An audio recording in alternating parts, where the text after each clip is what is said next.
Good morning, everyone. I am thrilled to be here.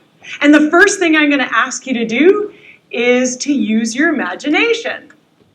So imagine that you're at a business conference, not unlike this, and you're having a conversation with somebody who is clearly looking for someone more important to talk to. How does that feel? What's the energy that they bring to the interaction? Now imagine you're having a conversation with somebody who's completely present with you. They're not rating your value based on the importance of your role. They are present with you and excited to be with you, and they're interested in you. It changes the energy, doesn't it? Well, it was my brief exposure to the world of politics that really taught me the need for leaders that would lead from their soul rather than their role. I did almost 12 years in local government. I did 2 terms on council, and I did 2 terms as mayor. And I certainly learned a lot while I was in local government about water and sewer and roads and the legislative environment that exists for local government. I had a ridiculous amount of fun, and I had some interesting experiences, and I'm going to share a few of them with you today. And I learned a lot about myself as a person and as a woman. So I was the first female to run for mayor for the town of Golden, and I was surprised how often that fact was addressed to me as both a novelty and a hazard. So when I was running in the election, someone said to me, "You shouldn't run for mayor. It is a very stressful job, and you will lose your looks." I had comments that were made to me that equated being a woman with lacking the guts to do what needed to be done.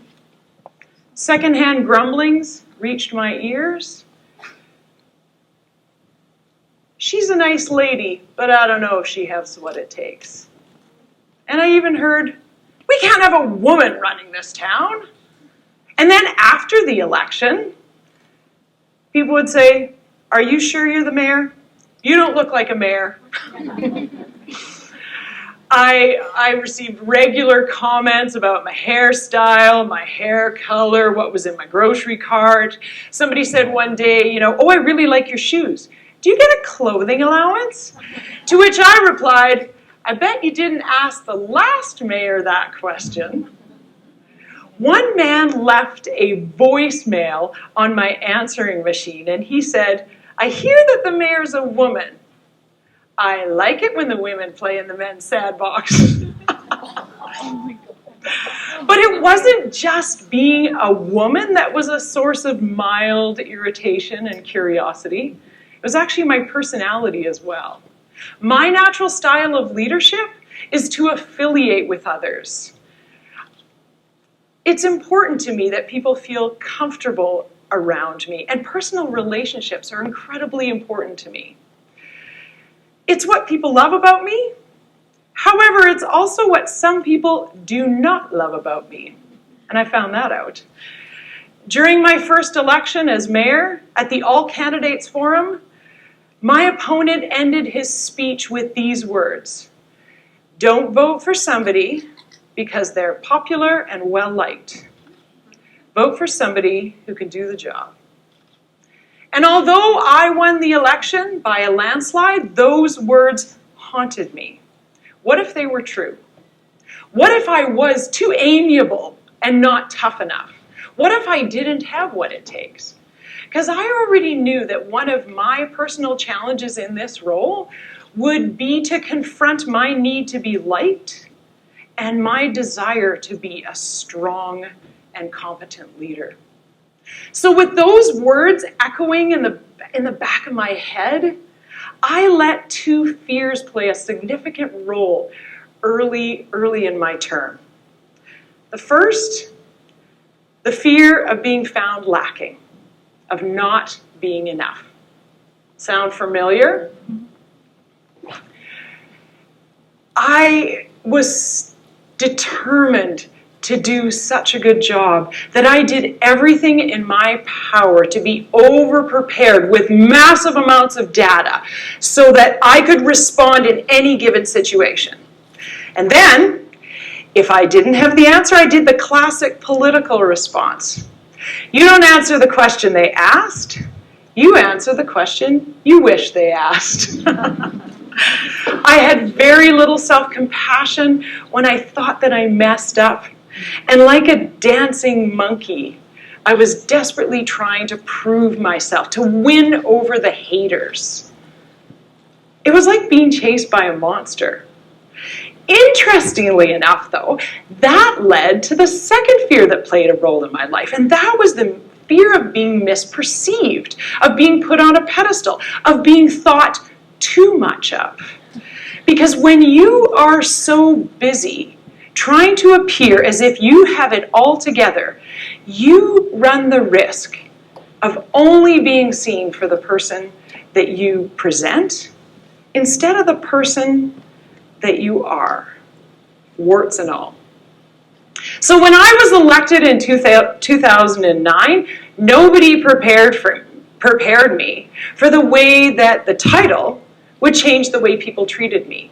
Now, I got to use the title to do some great things for my community, but it also served to highlight our collective rating system. I witnessed instant behavioral changes when I was introduced as the mayor. So for example, I was helping out at McHappy Days at McDonald's, because that's one of the cool things you do when you're an elected official. You get to do fun stuff like that. And there was a customer that was being incredibly rude. And the young man that was helping me, he said, "This is our mayor, you know."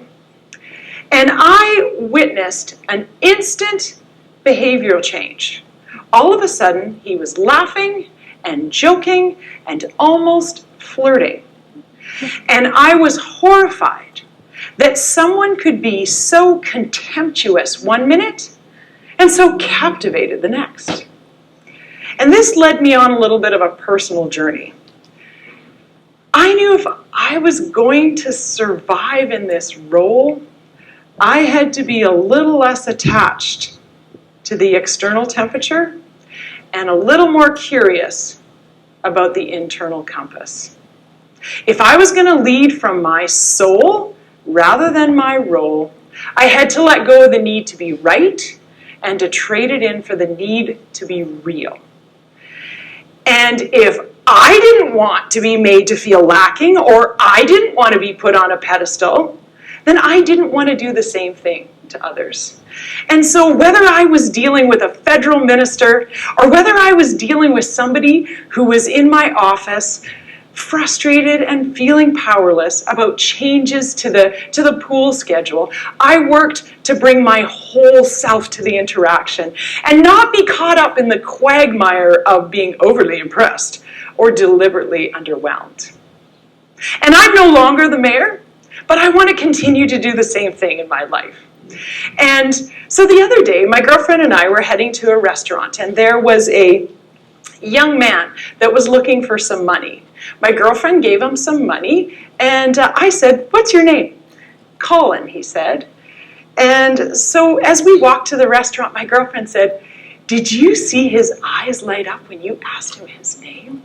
So we went into the restaurant, and we bought some extra food, and I went out to find him, and I was practically distraught that I couldn't find him. And there was a young woman who was also looking for money, so I said to her, "I bought this for my friend Colin, and I can't find him. Would you like it?" And I was telling my girlfriend how disappointed I was that I couldn't find Colin, and she was like, "Wait a second, do you know what happened there?" She said, "That young woman needed your food, and that young man needed you to ask him his name." And so I'll end with this. 3 weeks ago, I was in Spain walking on the Camino, which is an ancient pilgrimage, and I was conversing with this woman and telling her about this fantastic opportunity to be on the stage today. And she asked me the key question that rang in my ear: What do you want the audience to take away? And so I said I want the audience to take away two things. First, don't idolize someone because of their role or their title. They're human, and you have no idea how they might be trying to just hold it all together. And don't underestimate someone's value because of your prejudice and your judgments. Maintain everyone's dignity. And secondly, you can't give to others what you don't first give to yourself. Have the courage to look at your preoccupation with your own roles and titles, with your own bigness and smallness, with your own not enoughness or too muchness. Because let me tell you, you can go from your worship to your wash up in one day. Lead from your soul. Thank you.